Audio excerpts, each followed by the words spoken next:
1 Samuel, chapter 14. Then on a day Jonathan, the son of Saul, said unto the young man that bare his armor, Come, and let us go over toward the Philistines' garrison, that is yonder on the other side. But he told not his father. And Saul tarried in the border of Gibeah under a pomegranate tree, which was in Migron. And the people that were with him were about 600 men. And Ahijah, the son of Ahitub, Ichabod's brother, the son of Phinehas, the son of Eli, was the Lord's priest in Shiloh, and wore an ephod, and the people knew not that Jonathan was gone. Now in the way whereby Jonathan sought to go over to the Philistines' garrison, there was a sharp rock on the one side, and a sharp rock on the other side. The name of one was called Bozez, and the name of the other Sina. The one rock stretched from the north toward Michmash, and the other was from the south toward Gibeah. And Jonathan said to the young man that bare his armor, Come, and let us go over unto the garrison of these uncircumcised. It may be that the Lord will work with us, for it is not hard to the Lord to save with many or with few. And he that bare his armor said unto him, Do all that is in thine heart, go where it pleaseth thee. Behold, I am with thee as thine heart desireth.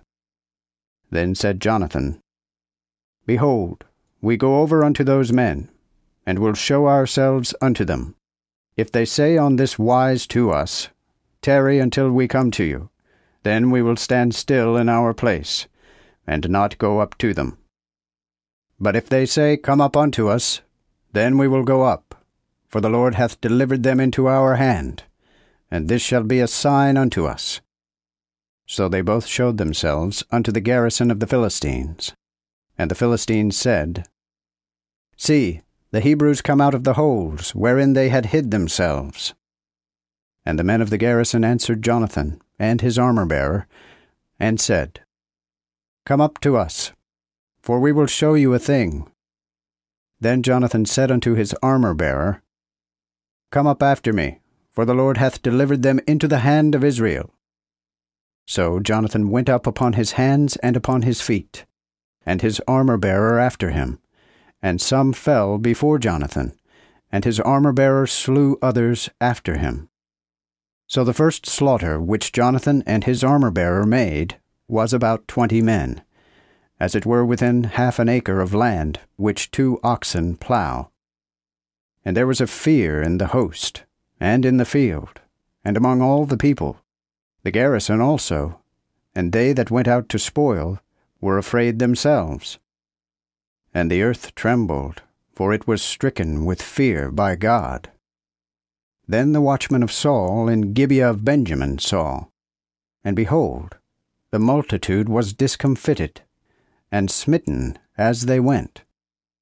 Therefore said Saul unto the people that were with him, Search now, and see who is gone from us. And when they had numbered, behold, Jonathan and his armor-bearer were not there.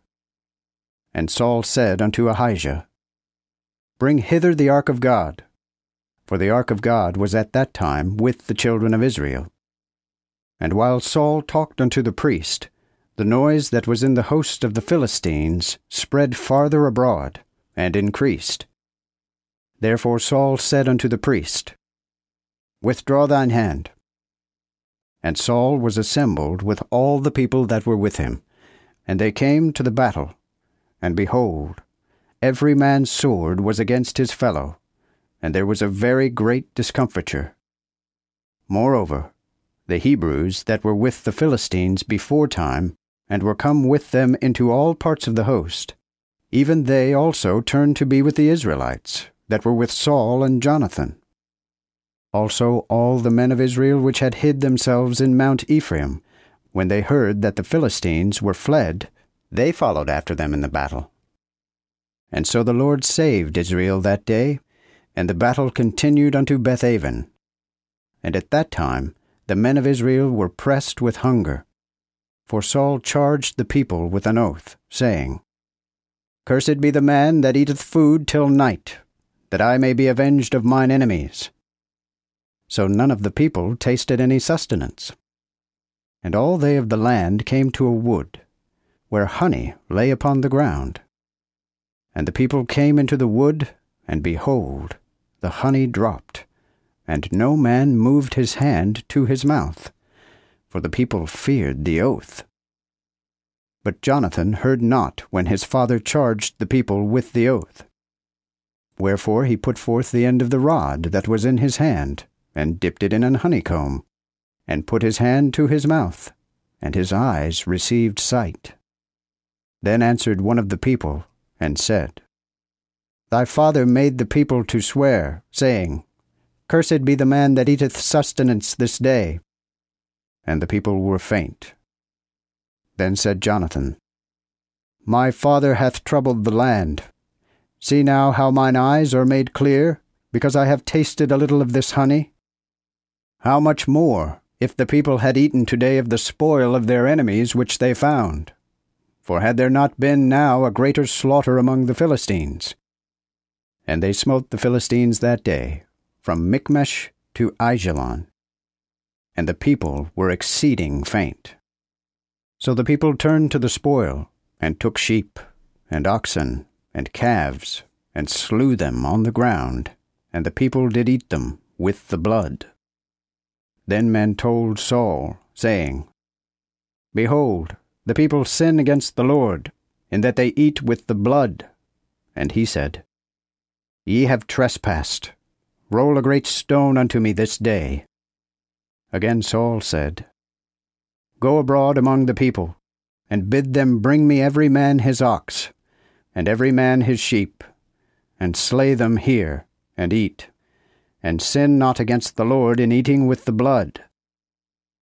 And the people brought every man his ox in his hand that night, and slew them there. Then Saul made an altar unto the Lord. And that was the first altar that he made unto the Lord. And Saul said, Let us go down after the Philistines by night, and spoil them until the morning shine, and let us not leave a man of them.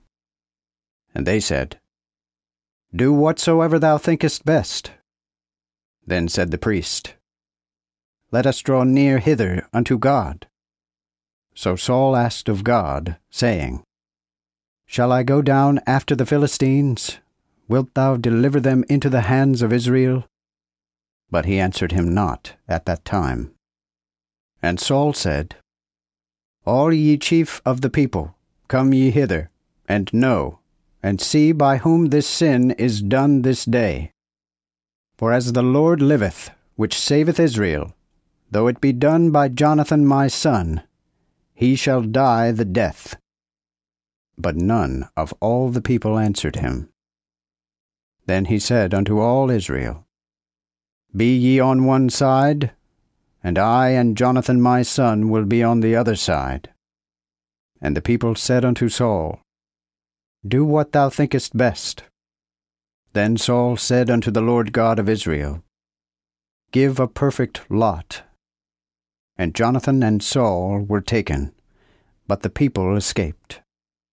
And Saul said, Cast lot between me and Jonathan my son. And Jonathan was taken. Then Saul said to Jonathan, Tell me what thou hast done. And Jonathan told him, and said, I tasted a little honey with the end of the rod that was in mine hand, and lo, I must die. Again Saul answered, God do so and more also, unless thou die the death, Jonathan. And the people said unto Saul, Shall Jonathan die, who hath so mightily delivered Israel? God forbid. As the Lord liveth, there shall not one hair of his head fall to the ground, for he hath wrought with God this day. So the people delivered Jonathan, that he died not. Then Saul came up from the Philistines, and the Philistines went to their own place. So Saul held the kingdom over Israel, and fought against all his enemies on every side, against Moab, and against the children of Ammon, and against Edom, and against the kings of Zobah, and against the Philistines, and whithersoever he went, he handled them as wicked men. He gathered also an host, and smote Amalek, and delivered Israel out of the hands of them that spoiled them. Now the sons of Saul were Jonathan, and Jishui, and Malchishua. And the names of his 2 daughters, the elder was called Merab, and the younger was named Michal. And the name of Saul's wife was Ahinoam, the daughter of Ahimaaz. And the name of his chief captain was Abner, the son of Ner, Saul's uncle. And Kish was Saul's father. And Ner, the father of Abner, was the son of Abiel. And there was sore war against the Philistines all the days of Saul. And whomsoever Saul saw to be a strong man, and meet for the war, he took him unto him.